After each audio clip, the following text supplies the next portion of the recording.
Assalamualaikum warahmatullahi wabarakatuh. Berjumpa lagi dengan channel saya.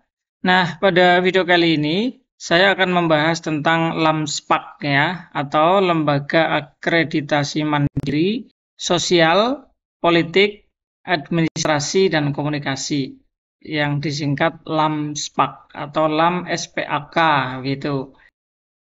LAMSPAK sudah menerbitkan ya syarat peringkat unggul ya atau standar unggul untuk prodi-prodinya, baik itu di program sarjana, magister maupun doktor.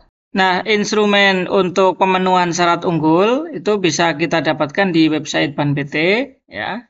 Ini kebetulan saya sudah berada di halaman depan atau homepage website Ban PT. Silakan teman-teman masuk ke menu peraturan, kemudian pilih peraturan Ban PT. Ya, kemudian di sini ada list ya peraturan-peraturannya. Kemudian untuk mempermudah karena terbitnya tahun 2024, maka kita di kolom pencarian ini kita ketikkan 2024. Nah, ini sudah 2024 semuanya. Kemudian kita scroll ke bawah, pilih yang nomor 9 ini ya. Nomor 9 ini tentang standar ya untuk memperoleh status terakreditasi unggul prodi pada program sarjana, magister dan doktor yang termasuk dalam cakupan LAM Sosial, Politik, Administrasi dan Komunikasi.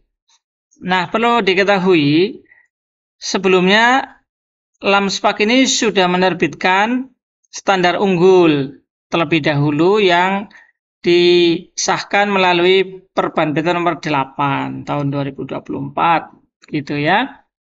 Namun ada revisi atau perubahan. Nah, kita lihat dulu yang nomor 8 ini. Nah, di sini kalau kita lihat di lampirannya itu untuk pemenuhan syarat unggul ada 4 syarat ya. Mulai dari ini persentase jumlah doktor, kemudian persentase jabatan akademik mulai lektor ke atas. Nah, kemudian ini adalah persentase keanggotaan di asosiasi profesi keilmuan. Kemudian yang keempat ini laboratorium. Nah, Perban PT ini nomor 8 ini sudah tidak berlaku ya. Diganti yang terbaru yaitu yang nomor 9 ini. Ada perubahan di item persyaratannya. Kita lihat ini yang terbaru. Di sini juga ada pernyataan bahwa untuk pada pasal 2 pada saat ya Perban PT ini mulai berlaku, Perban PT nomor 8 tahun 2024 ini dinyatakan tidak berlaku. Artinya memang terbitnya nomor 9 ini menghapus yang nomor 8. Seperti itu. Jadi kita abaikan saja yang nomor 8. Sekarang kita fokus ke sini, yang nomor 9. Gitu.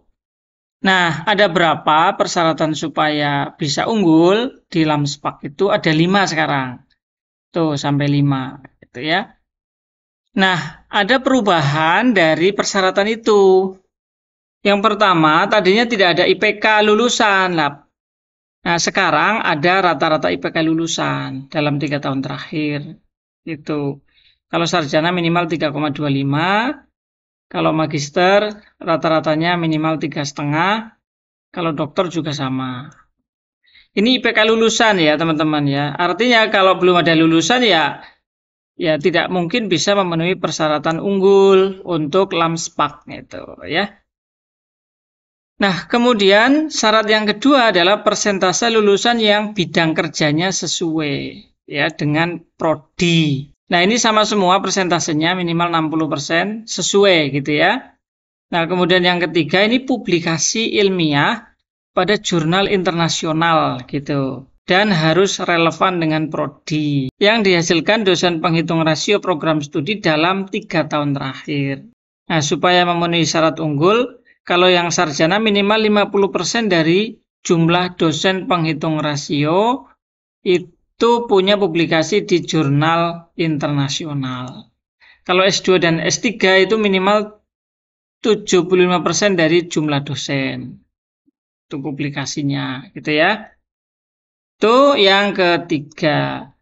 Standar yang keempat, yaitu terkait dengan persentase dosen penghitung rasio yang menjadi anggota asosiasi prodi atau asosiasi profesi yang masih berlaku. Nah, ini ada kata kuncinya, yang masih berlaku gitu ya. Nah, semuanya sama ya, minimal 50% dosen itu menjadi anggota asosiasi prodi maupun profesi.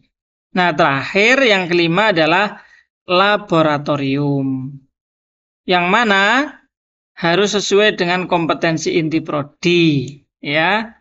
Dapat diakses oleh mahasiswa, dosen, tutor, instruktur, asisten, dan pembimbing. Nah, lab ini terdiri dari kelembagaan, ada instrumen atau modul praktikum, dan aktivitas. Nah, supaya memenuhi syarat unggul, ada 5 item yang harus dipenuhi, baik S1, S2 maupun S3 itu sama. Yang pertama, terdapat kebijakan formal kelembagaan laboratorium. Kemudian yang kedua, memiliki standar pengelolaan laboratorium, ya. Kemudian yang ketiga, tersedia instrumen atau modul praktikum. Yang keempat, terdapat bukti sahih penggunaan untuk pembelajaran. Dan yang terakhir adalah tersedia sarana dan prasarana laboratorium yang bermutu baik.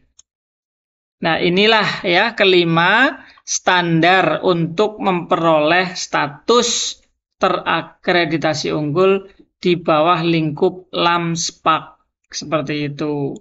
Nah, di sini kan ada tanda bintang. Apa maknanya persentase-persentase ini ya?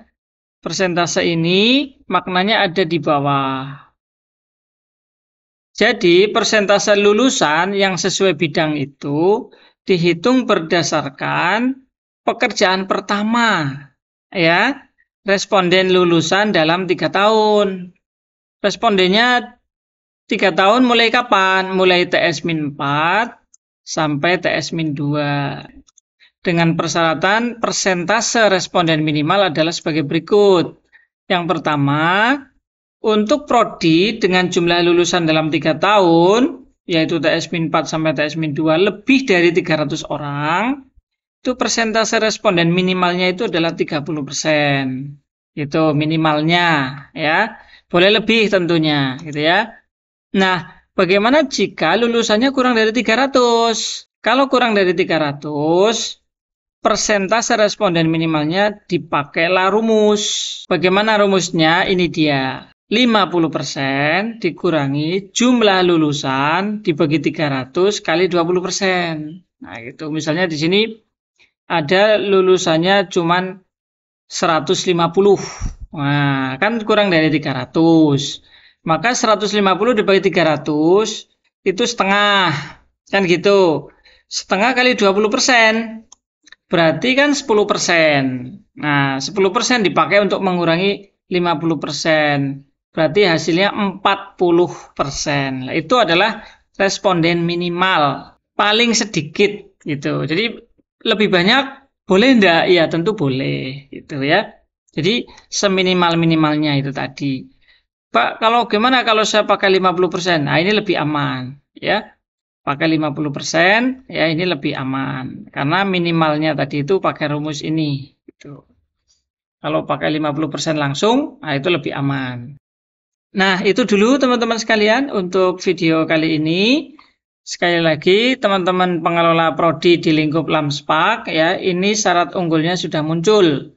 Sudah terbit, ya ditanggali tanggal SK-nya itu 5 Juli, ya 2024. Ya sekitar 2 bulan yang lalu. Gitu. Nah, semoga informasi ini bermanfaat buat teman-teman khususnya di lingkup LAMSPAK. Terima kasih telah menonton. Jangan lupa like, share, komen, dan subscribe. Dan juga nyalakan tombol notifikasinya untuk info-info terbaru tentang akreditasi. Terima kasih. Assalamualaikum warahmatullahi wabarakatuh.